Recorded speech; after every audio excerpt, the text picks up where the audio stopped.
अस्सलाम वालेकुम स्टूडेंट्स।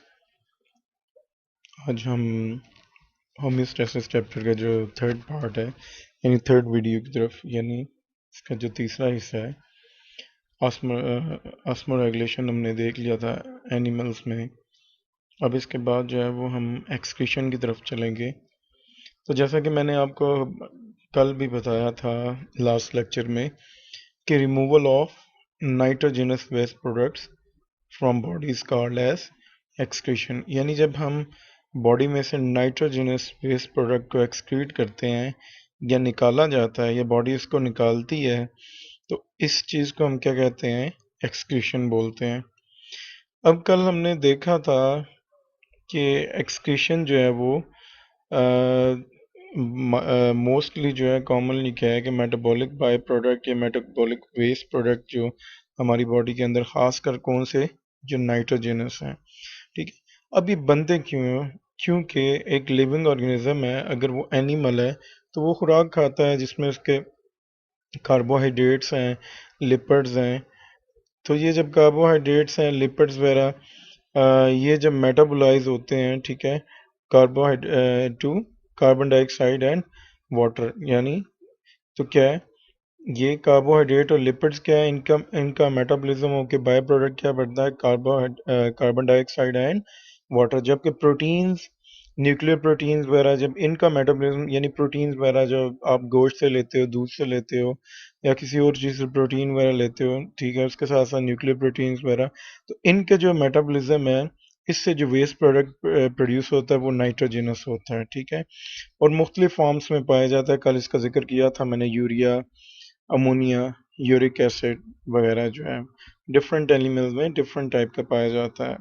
यानी कुछ ऐसे एनिमल हैं उनमें यूरिया पाया जाएगा, कुछ एनिमल्स जो हैं उनके अंदर यूरिक एसिड होगा, कुछ एनिमल्स जो हैं उनके अंदर अमोनिया होगा। तो ये डिपेंड करता है इन्वायरमेंट में, किस इन्वायरमेंट में वो ऑर्गेनिज्म या एनिमल रहता है, ठीक है। तो बेसिकली क्या है कि ये जो नाइट्रोजनस वेस्ट प्रोडक्ट हैं ये बहुत टॉक्सिक होते हैं, ठीक है। ये अगर बॉडी के अंदर ज़्यादा देर तक रहेंगे तो इससे क्या होगा, इससे अल्टीमेटली क्या है कि इससे नुकसान होना शुरू हो जाएगा, सेल्स के अंदर इनकी टॉक्सिसिटी बढ़ती जाएगी और इससे क्या है कि इसका रिमूवल जो है वो लाजमी हो जाएगा बॉडी से। आपने देखा होगा कि अक्सर जो लोग डायलिसिस पे होते हैं, यानी जिन लोग के किडनीज जो हैं वो डैमेज हो जाते हैं, काम नहीं करते, तो उन लोगों को क्या है, डायलिसिस करवाया जाता है। इसीलिए करवाया जाता है कि इन नाइट्रोजनस वेस्ट प्रोडक्ट्स को ब्लड के अंदर से रिमूव किया जा सके।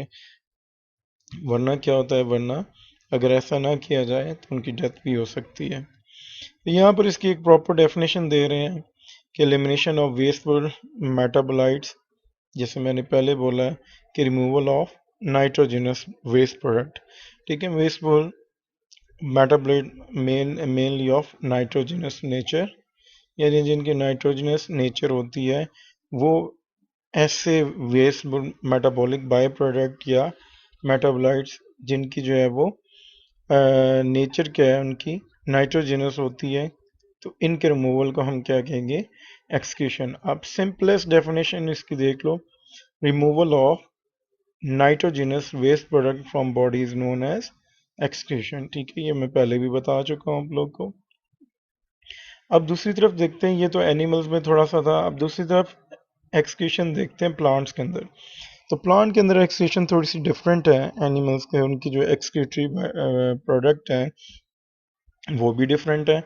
फॉर एग्जांपल आप जो आपका जो एक्सक्रीटरी प्रोडक्ट है खासकर एनिमल्स का, वो तो मेरे ख्याल से दूसरे एनिमल के किसी काम नहीं आएगा।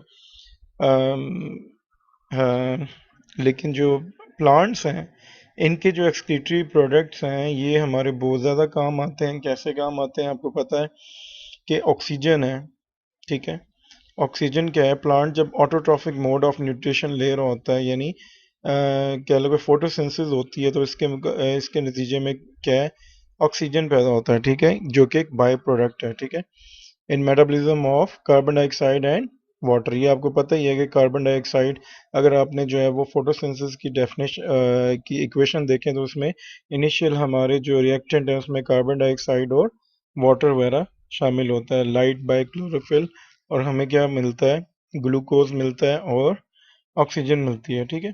तो क्या है कि plants in their autotrophic mode of life produce oxygen in metabolism, ठीक है, which produces from carbon dioxide and water, यानी कार्बन डाइऑक्साइड और पानी से क्या है प्लांट्स क्या बनाते हैं आगे जाके हमें ऑक्सीजन जो है वो बनाते हैं, जो कि एक बाई प्रोडक्ट है जो हमारे लिए काफ़ी मुफीद और इनके लिए एक एक्सक्रीटरी प्रोडक्ट्स हैं, ठीक है।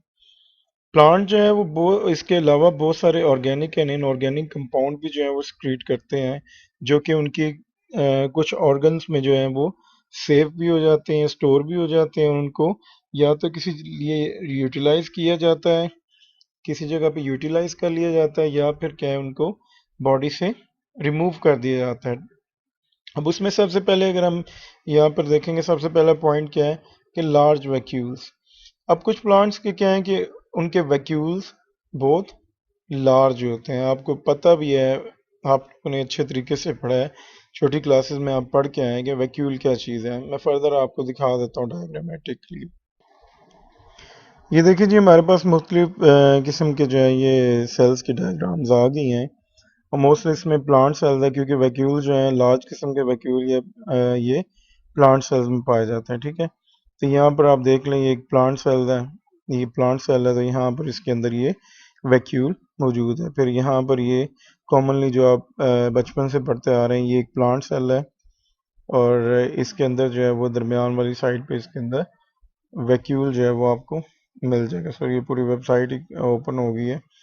तो ये एक इसका क्या है वैक्यूल है। तो इस वैक्यूल में भी कई बार क्या है, कभी कभार क्या करते हैं कि ये जो प्लांट सेल्स होते हैं ये क्या कर लेते हैं, इनके अंदर अपने वेस्ट प्रोडक्ट जो है वो सेव करना या डंप ऑफ करना शुरू कर देते हैं, ठीक है। इसके अंदर वो जमा करना शुरू कर देते हैं। तो हम चलते हैं अपने टॉपिक की तरफ। यहाँ पर हम वैक्यूल देख रहे थे, तो क्या है कि कुछ प्लांट्स के अंदर भी जो है वो लार्ज वैक्यूल्स होते हैं। किस लिए होते हैं? For storage of useful compound, ठीक है। हार्मफुल कंपाउंड यानी इनमें वेस्ट प्रोडक्ट भी स्टोर किए जा सकते हैं, और इनके अंदर यूजफुल कंपाउंड भी स्टोर किए जा सकते हैं, ठीक है। कंपाउंड और the storage of waste substances, ठीक है। तो अगर ये ज़्यादा वेस्ट प्रोडक्ट जो है वैक्यूल के अंदर ज़्यादा मिकदार में जमा होना शुरू हो जाए, या इनकी कंसंट्रेशन बढ़ना शुरू हो जाए, तो इससे क्या होता है कि वैक्यूल के अंदर क्रिस्टल फॉर्मेशन भी होना शुरू हो जाती है। याद रखना कि क्रिस्टल फॉर्मेशन जब किसी सेल के अंदर, चाहे वो एनिमल सेल है चाहे वो प्लांट सेल है, अगर उसके अंदर क्रिस्टल फॉर्मेशन होना शुरू हो जाए तो उससे वो सेल जो है वो बस्ट भी कर सकता है, उसको नुकसान हो सकता है, ठीक है। तो इस तरह प्लांट जो है वो बहुत सारे ऑर्गेनिक इनऑर्गेनिक वेस्ट जो है वो प्रोड्यूस करते हैं, ठीक है, और वो मुख्तलिफ किस्म के ऑर्गन्स हैं जिनके अंदर इनको स्टोर करते हैं। तो अभी हम देखते हैं कौन कौन से ऑर्गन्स हैं। अब यहाँ पर लीव्स जो हैं वो बड़ा इंपॉर्टेंट रोल प्ले करते हैं। ये बड़े प्रोमिनेंट किस्म के जो हैं वो ऑर्गन्स हैं जो एक्सक्रीटरी फंक्शन में जो है वो पौधे के काम आते हैं, ठीक है। बेसिकली लीव्स की जो कह लेना कि डेस्टिनी, उनकी जो वो कहते हैं ना किस्मत, उनकी किस्मत ये होती है कि इन्होंने गिरना होता है, पत्तों ने हमेशा गिरना होता है, ठीक है। तो leaves are destined to fall off, ठीक है। और बेसिकली ऑटम के अंदर यानी खिजा के अंदर जो है ये पत्ते गिरते हैं, ठीक है। जब ये पत्ते पत्ते की डेथ हो जाती है उसके टिश्यूज वगैरह की, और वो गिर जाते हैं, ठीक है। तो इसी तरह जो है वो लीव स्टॉक और कुछ जो है वो सर्टन बल्ब्स जो हैं इनके अंदर, फॉर एग्जांपल ब्लू बेल्स, ठीक है। तो इनके जो है वो बल्ब अंडरग्राउंड होते हैं, और ये वहीं पर जो है ये ख़त्म हो जाते हैं। अब यहाँ पर ये है कि जब ये पत्ते नीचे गिरते हैं, सिंपल बात ये करूँ कि जब ये पत्ते नीचे गिरते हैं और गलना सड़ना शुरू होते हैं, रॉटिंग, ठीक है, when they start rotting, when the fallen leaves start rotting, ठीक है, द फार्मर में found them useful for their soils. यानी अगर आपको शायद नहीं पता तो मैं बताता चलूँ कि जो गलते सड़ते हुए पत्ते होते हैं, किसान जो है वो उनको एज फर्टिलाइज़र के तौर पे जो है समझते हैं, और उनको जो है वो काफ़ी अच्छा समझते हैं। जो पत्ते जो किसी ज़मीन के ऊपर गल सड़ रहे हो तो वहाँ पर उस ज़मीन की जो जरखेज़ी है उसके अंदर भी इजाफा करते हैं। ठीक है, क्यों? इन्हीं पत्तों के अंदर बहुत सारे न्यूट्रिएंट्स होते हैं, बहुत सारे एलिमेंट्स होते हैं जो कि वापस रिसाइकल होके ज़मीन के अंदर या मिट्टी के अंदर चले जाते हैं। ठीक है, तो यही बता रहा है कि this is the reason gardener find rotted autumn leaves a good source of minerals, यानी यही वजह कि गलते सड़ते हुए पत्ते जो हैं वो एक किसान के लिए जो है वो गुड सोर्स ऑफ मिनरल्स होते हैं, जो कि वो समझता है कि जिससे इस जो ज़मीन है उसकी जरखेज़ी में इजाफा भी हो सकता है। अब क्या है कि आपने अक्सर देखा होगा कि ख़ज़ां में जो है वो पत्ते येलो होके गिरना शुरू हो जाते हैं। ठीक है, तो बेसिकली ये सीजनल टाइम होता है प्लांट का कि उसके पत्तों के अंदर जो अकोमोलेटेड वेस्ट होता है उसको गिराने का। ठीक है, क्या है कि जो आपको पीले पीले पत्ते नज़र आते हैं पौधे के अंदर, दो तीन वजूहत है जिससे पत्ते पीले भी हो सकते हैं। एक तो क्लोरोसिस है। ठीक है, मैग्नीशियम की अगर कमी हो जाए तो उससे भी जो है वो पत्ते जो है वो येलो दिखाई देते हैं। इसी तरह दूसरी बड़ी वजह क्या है कि पौधे जो हैं वो बहुत सारे वेस्ट प्रोडक्ट जो हैं उनको भी जो है वो फॉल ऑफ करते हैं या डंप करते हैं, या आप कह लें कि उनके अंदर स्टोर करते रहते हैं, किन के अंदर, लीव्स के अंदर। जैसे ही खिज़ां आती है या आटम आता है तो वो पत्तों को गिराना शुरू कर देते हैं। तो क्या है कि ये सीजन होता है या सीजनल जो है टाइम होता है for plants to get rid of accumulated waste, और इसी वजह से जो है वो लीव्स को एक्सक्रीटोफोर भी कहते हैं। अच्छा स्टूडेंट, ये काफ़ी जो जो हाईलाइट हुई हुई है डेफिनेशन, ये काफ़ी इंपॉर्टेंट है from exam point of view. आपको पता है कि आपके जो एग्जाम्स हैं उसमें शॉर्ट आंसर क्वेश्चंस हैं, तो इसमें ये एक्सक्रीटोफोर की जो डेफिनेशन है ये भी काफ़ी इंपॉर्टेंट है। तो क्या है कि ये यहाँ से स्टार्ट होती है कि falling of yellow leaf in autumn is the seasonal time for plant to get rid of accumulated waste. और इस यानी इस वजह से ये पत्ते क्या कहलाते हैं, एक्सीटोफोर। ठीक है, अब आपसे क्वेश्चन किया जा सकता है कि why leaves are called as excretophore, तो आप बता सकते हैं कि ड्यूरिंग ऑटम या खिज़ां में जो है वो प्लांट जो है वो अपने जितने वेस्ट प्रोडक्ट होते हैं जो पत्तों के अंदर फिल किए होते हैं वो क्या है गिराना शुरू कर देते हैं पत्तों के ज़रिए, और इससे क्या है कि ये उसके एक्सक्रीटरी प्रोडक्ट्स जो पौधे का एक्सक्रीटरी प्रोडक्ट होता है वो पत्ते अपने अंदर स्टोर करके नीचे गिर जाते हैं। ठीक है, अब ये भी जो है कुछ एक्सप्लेनेशन ये भी है कि लीव्स का जो कलर येलो पड़ जाता है ये क्लोरोफिल की रिमूवल की वजह से नहीं होता, बल्कि क्या है कि माइक्रोस्कोपिक एग्जामिनेशन की गई ऑटम लीव्स की तो इससे ये पता चलता है कि they are loaded with pigmented compounds. ठीक है, यानी इनके अंदर पिगमेंटेड कंपाउंड जो है वो लोड हो जाते हैं या भर जाते हैं।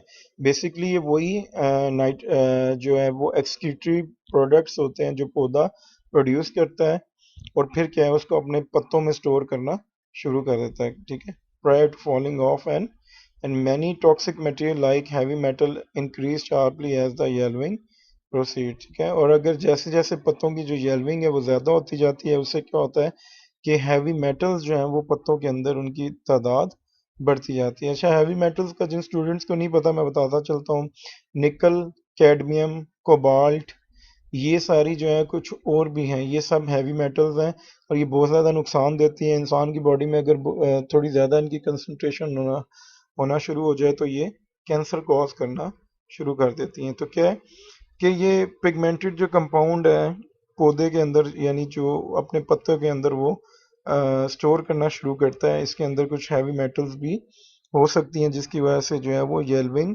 तेजी से होना शुरू हो जाती है पत्ते में, यानी पत्ते में पीलापन।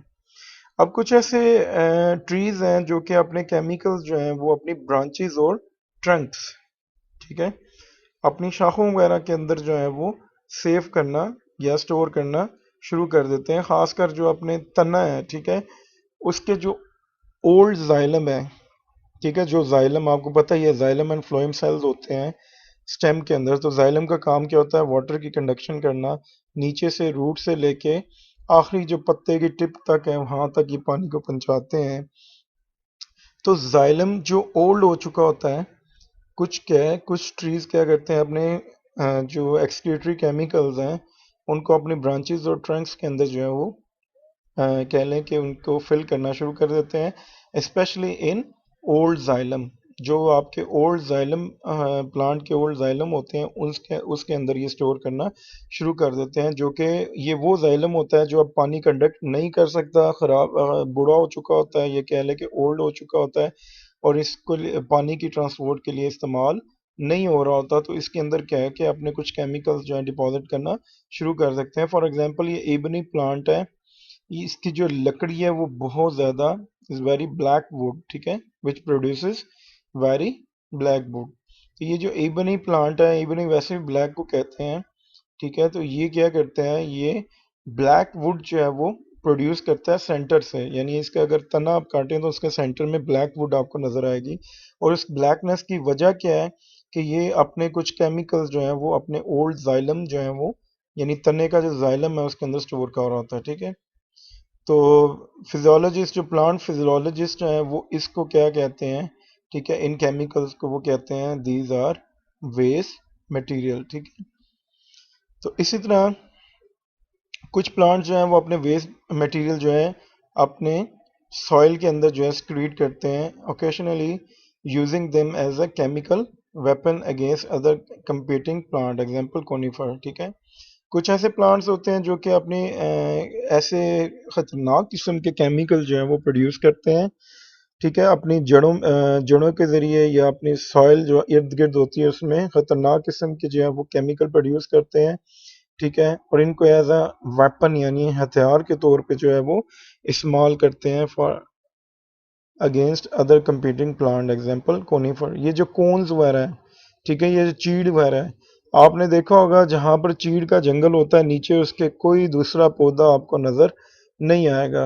आप आज़ाद कश्मीर वाली जगह पे चले जाएं, आप मरी चले जाएं, बहुत कम है, होते होंगे लेकिन बहुत कम है कि जहां पर चीड़ लगी हो तो नीचे उसके जो है वो कोई दूसरा पौधा ग्रो कर जाए, ठीक है।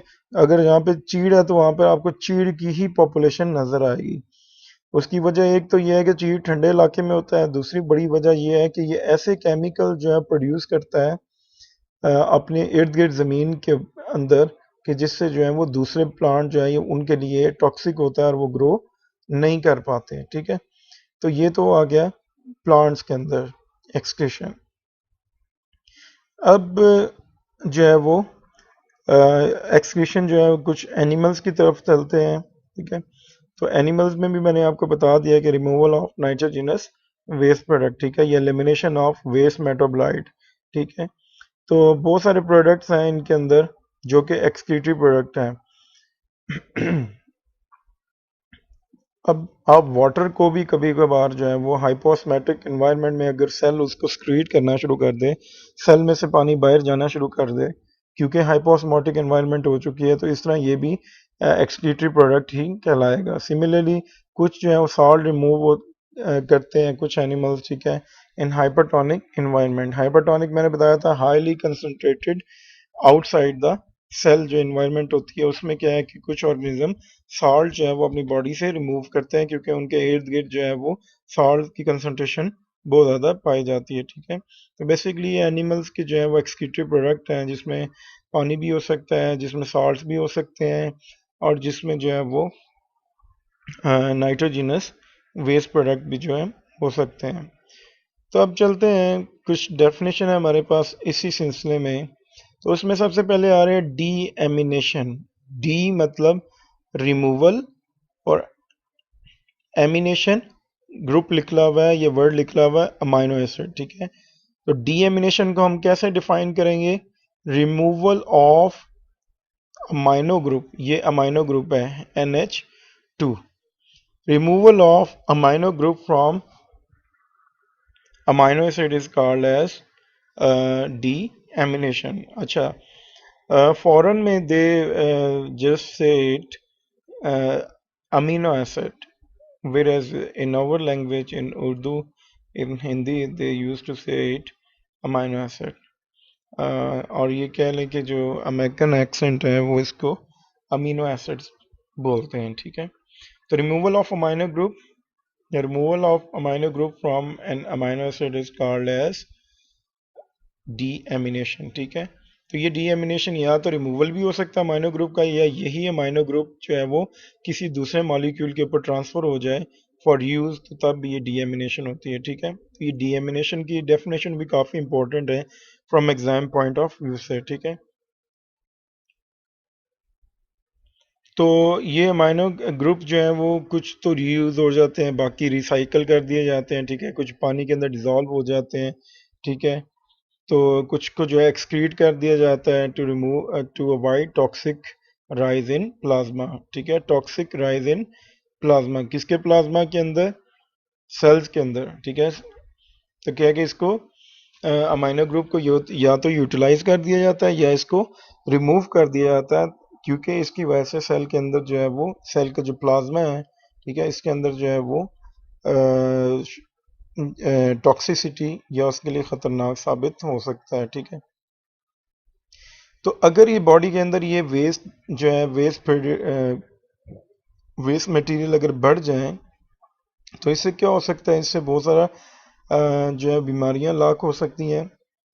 इसके कुछ सिम्टम्स हैं जिसमें कन्वल्जन्स हैं, यानी चक्कर शक्कर आना, कोमा, आपको पता ही है कोमा में चले जाना, और इवेंचुअली डेथ भी जो है इससे हो सकती है अगर ये नाइट्रोजनस वेस्ट प्रोडक्ट और दूसरे वेस्ट प्रोडक्ट बॉडी से बाहर ना निकाले जाएं, एलिमिनेट ना किए जाएं, तो इससे क्या है कि इंसान जो है उसको चक्कर वगैरह आएंगे, कोमे में जा सकता है और इवेंचुअली उसकी मौत भी हो सकती है। ठीक है, तो मोस्टली एक्सेस जो नाइट्रोजन है वो एक्सक्रीट की जाती है बाय एनिमल्स एज अमोनिया।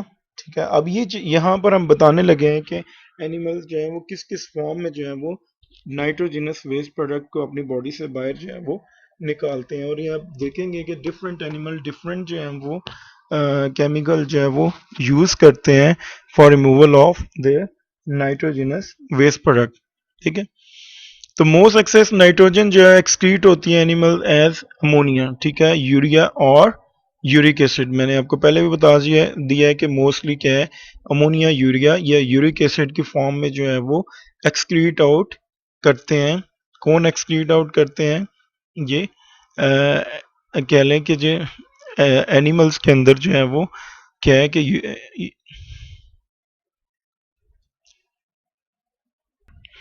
तो एक्सेस नाइट्रोजन क्या है, एक्सक्रीट की जाती है by animal as ammonia, urea और यूरिक एसिड। और कुछ जो है वो लोअर क्वांटिटी ऑफ नाइट्रोजन जो है वो एक्सक्रीट की जाती है in the form of compound such as creatinine. ठीक है, ये मैंने आपको पहले ही बताया था, क्रेटाइन और ट्राईमिथाइलमाइन ऑक्साइड। ठीक है, यानी जिसको हमने टीएमओ पढ़ा था। तो लोअर क्वांटिटी ऑफ नाइट्रोजन किस तरीके से जो है वो रिमूव हो सकती है? In the form of other product which is creatinine, creatine and trimethylamine oxide. और ये वेरी स्मॉल क्वांटिटीज जो है अमाइनो एसिड की प्यूरिन या पायरेमिडीन, उनके अंदर भी ये पाए जाते हैं। इसी तरह metabolism of purine and pyrimidine bases जो है, इनसे क्या ये आप प्यूरिन एंड पायरेमिडीन बेसिस कौन सी है?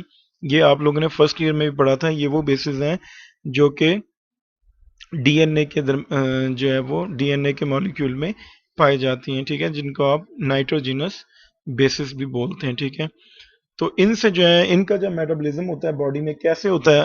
जैसे हम गोश्त खा रहे हैं, ठीक है, तो हम जिस एनिमल का गोश्त खा रहे हैं अल्टीमेटली उसके सेल से मिलके बना हुआ है। सेल्स के अंदर क्या है, उसके डीएनए भी हो सकता है, बिल्कुल है, और उसके साथ साथ जो है वो आरएनए भी है। अब उसमें सारी जो प्रोटीन है, प्रोटीन का तो वेस्ट प्रोडक्ट जो है वो नाइट्रोजनस की अमोनिया, यूरिया, यूरिक एसिड वगैरह बन जाएगा, या क्रिएटिनिन क्रिएटिनिन वगैरह बन जाएगा। लेकिन जो है वो metabolism of purine and pyrimidine, ठीक है, bases produce significant amount of nitrogenous waste. ठीक है, अब मैं बात कर रहा था कि इंसान गोश्त खाता है किसी दूसरे जानवर का, तो उसके अंदर सेल्स होते हैं गोश्त के अंदर। अल्टीमेटली सेल्स के अंदर क्या होता है? डीएनए होता है, इसके अलावा उसके अंदर आरएनए होता है। ठीक है, तो ये डीएनए और आरएनए जो है, ठीक है, ये इनका जब मेटाबॉलिज्म होता है तो उससे जो प्रोडक्ट जो है वो प्रोड्यूस होती है, मैं उसके बारे में बात कर रहा हूँ। उसमें जो है वो उसमें से जो नाइट्रोजन स्क्रीट होती है वेस्ट प्रोडक्ट में, उसमें जो है ये आपके क्रेटिनिन है, क्रिएटाइन है और ट्राईमिथाइलमाइन ऑक्साइड है। ठीक है, और कुछ स्मॉल अमाउंट में अमाइनो एसिड भी जो है वो स्क्रीट आउट कर दिए जाते हैं, ठीक है। Metabolism of purine and pyrimidine bases produce significant amount of nitrogenous waste, ठीक है। अब अगर ये प्यूरिन और पायरामिडीन जो बेसिस हैं जो कि डीएनए आरएनए के दौरान पाई जाती हैं, ठीक है, तो ये इनका जब मेटाबॉलिज्म होगा, मैं वही बात कर रहा था कि जब इंसान इनको जो है वो गोश्त खाएगा तो उसके अंदर ज़ाहिर है उसका डीएनए भी होगा, आरएनए भी होगा, ठीक है, और डीएनए और आरएनए में प्यूरिन और पायरामिडीन दोनों पाई जाती हैं, और इनका जब मेटाबॉलिज्म होगा, ठीक है, तो significant amount of nitrogen waste जो है वो in the form of hypoxanthine, xanthine, uric acid, allantoin, urea and ammonia जो है ये स्क्रीट आउट हो जाएगा। अब यहाँ पर हम थोड़ी सी नज़र दौड़ाते हैं कि यहाँ पर तीन टाइप्स के एनिमल हैं जो कि तीन मुख्तलिफ इन्वायरमेंट में रहते हैं। तो आपने देखा है कि फ़िश है, तो फ़िश क्या सिक्रीट कर रही है? अमोनिया। ऑल दो अमोनिया बहुत ज़्यादा टॉक्सिक है, तो फिश क्वेश्चन पैदा होता है ना कि फिश क्यों इसे सिक्रीट कर रही है? क्योंकि फिश ऐसी जगह पे रहती है जहां पर लार्ज क्वांटिटी ऑफ वाटर है, तो इसलिए क्या है कि उसको अमोनिया को जो है वो सिक्रीट करने के लिए पानी की कमी उसको नहीं होती, क्योंकि अमोनिया को सिक्रीट करने के लिए काफ़ी पानी चाहिए होता है। इसलिए क्या है कि वो अपने जो है वो अमोनिया जो है वो पानी में ही सिर्फ फिश जो है वो सिक्रीट कर सकती है, क्योंकि उसको सिक्रीट करने के लिए काफ़ी पानी चाहिए, और वो पानी जो है वो हमेशा अवेलेबल होता है दरिया के अंदर, समंदर के अंदर, जो कि सिर्फ ये काम फिश ही कर सकती है। तो mostly aquatic animal including many fishes वो क्या सिक्रीट करते हैं? दे सिक्रीट अमोनिया, ठीक है। आप लोग को पता होना चाहिए स्टूडेंट्स कि हमारी बॉडी के अंदर भी जो लिवर है, लिवर जो मेन बाय प्रोडक्ट बनाता है वो अमोनिया ही बनता है, लेकिन अमोनिया इतना टॉक्सिक होता है कि हमारी बॉडी उसको कुछ देर में ही कन्वर्ट कर देती है इनटू लेस टॉक्सिक यूरिया। ये समझ आ रही है आपको? ये यूरिया का फार्मूला भी है, less toxic urea. For example animal जो है प्रोटीन भी खाते हैं, अमाइनो एसिड भी खाते हैं, न्यूक्लिक एसिड भी खाते हैं, नाइट्रोजनस बेसिस वगैरह भी जो है वो इस्तेमाल करते हैं, या प्रोटीन वगैरह खाते हैं, अमाइनो ग्रुप जो है उसकी डीएमिनेशन होती है, ठीक है। तो बहुत सारे मैमल्स, बहुत सारे एम्फीबियन, शार्क, कुछ जो है वो बोनी फिशेस जो हैं वो क्या स्क्रीट करती हैं? यूरिया जो है स्क्रीट करती है। हमने जैसे शार्क के केस में पढ़ा था पहले कि शार्क जो है वो अपनी बॉडी के अंदर जो ट्राई मिथाइल अमाइन ऑक्साइड है स्क्रीट किया हुआ, उसको काउंटर करने के लिए जो है वो यूरिया जो है वो अपनी बॉडी के अंदर उन्होंने स्टोर किया होता है। तो इसी तरह क्या है, मैमल्स, एम्फीबियन, शार्क और कुछ बोनी फिशेस क्या प्रोड्यूस करती हैं? यूरिया प्रोड्यूस करती हैं। इसी तरह बर्ड्स जो हैं, बर्ड्स को सबसे कम पानी की सप्लाई होती है। बर्ड्स ने उड़ना होता है, तो इनको क्या है कि इनको पानी की सप्लाई कम होती है, तो इनका जो वेस्ट प्रोडक्ट है वो in the form of uric acid जो है वो स्क्रीट होते हैं। आपको पता होना चाहिए कि यूरिक एसिड के अंदर जो है वो बहुत ज़्यादा पानी सिक्रीट नहीं होता। तो क्या है कि इन्होंने जो है वो बर्ड्स, इंसेक्ट और कुछ रेप्टाइल्स और मैमल जो हैं ये क्या करते हैं? ये यूरिक एसिड जो है वो यूरिक एसिड के जो है क्रिस्टल सिक्रीट करते हैं। अच्छा क्लास, आप लोग ये यूरिक एसिड का जो डायग्राम है ये लाजमी आप लोगों ने जो है वो प्रिपेयर करनी है, ठीक है, चाहे वो यूरिया की है, तो ये लाजमी आपने प्रिपेयर करनी है from exam point of view से।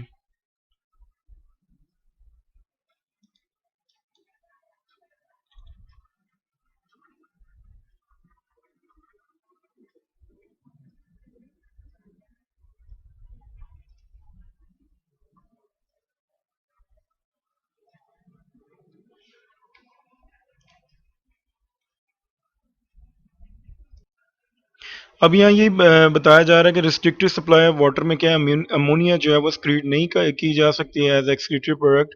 तो अमोनिया का अल्टरनेटिव क्या है? यानी जो, देखें हम लैंड के ऊपर रहते हैं, तो लैंड के ऊपर जितने एनिमल रहते हैं उनको पानी का कोई ना कोई मसला बना रहता है, ठीक है, उनको एडिकेट अमाउंट ऑफ वाटर नहीं मिलता। तो अमोनिया जो है डायरेक्टली इसलिए लैंड एनिमल जो है वो सिक्रीट नहीं कर सकते, उनका एक्सक्रीटरी बाय प्रोडक्ट नहीं है, इसलिए इसका अल्टरनेटिव क्या है जो इससे लेस टॉक्सिक होता है, जिसको हम यूरिया बोलते हैं, ठीक है, चाहे वो इंसान है चाहे वो दूसरे जानवर हैं, तो उनके अंदर जो है वो यूरिया जो है वो स्क्रीट होता है। अब वजह क्या है, जब यूरिया का जो है वो यूरिया को जब सक्रीट किया जाना होता है तो सिर्फ 50 ml ऑफ जो पानी है वो 1 ग्राम नाइट्रोजन जो है वो यूरिया में से रिमूव करने के लिए इस्तेमाल होता है, ठीक है। यानी सिर्फ 50 ml, यानी 50 ml जो है वो 100 ml भी नहीं, 50 ml जो है वो यानी मिलीलीटर जो पानी है वो रिक्वायर होता है to remove the nitrogen, 1 gram of nitrogen. अच्छा स्टूडेंट्स, ये भी इम्पोर्टेंट है, ठीक है। 1 ग्राम ऑफ नाइट्रोजन जो है रिमूवल के लिए कितना पानी चाहिए आपको पता होना चाहिए। How much water is needed to remove 1 gram of nitrogen from cells. तो ये आपको पता होना चाहिए कि 50 ml ऑफ वाटर चाहिए होता है जो कि नाइट्रोजन सेल्स के अंदर से जो है वो नाइट्रोजन को जो है वो रिलीज कर सके, ठीक है, सक्रीट कर सके, ठीक है। तो एक्सक्रीटरी जो नाइट्रोजन होती है वो मेटाबॉलिकली कन्वर्ट हो जाती है to urea by urea cycle, ठीक है।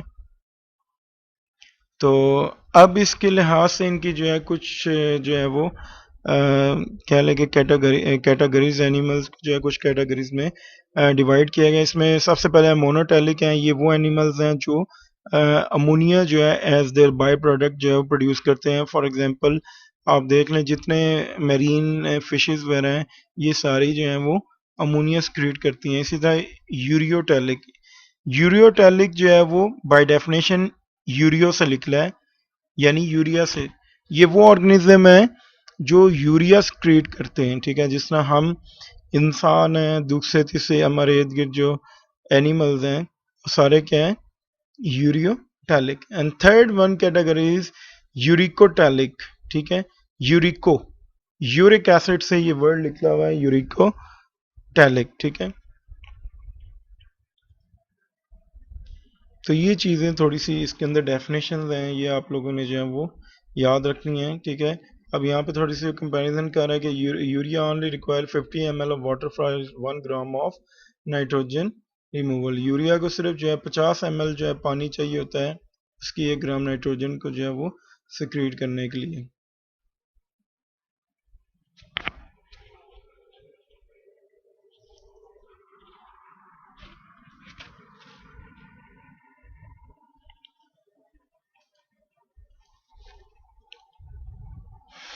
अब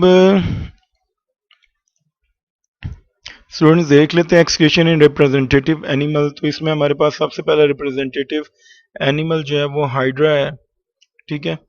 तो हाइड्रा एक नाइडेरियन है, ठीक है। नाइडेरिया, ये फाइलम नाइडेरिया जिसको आप दूसरा नाम सी लेंटिरेटा भी पढ़ते हैं, ठीक है।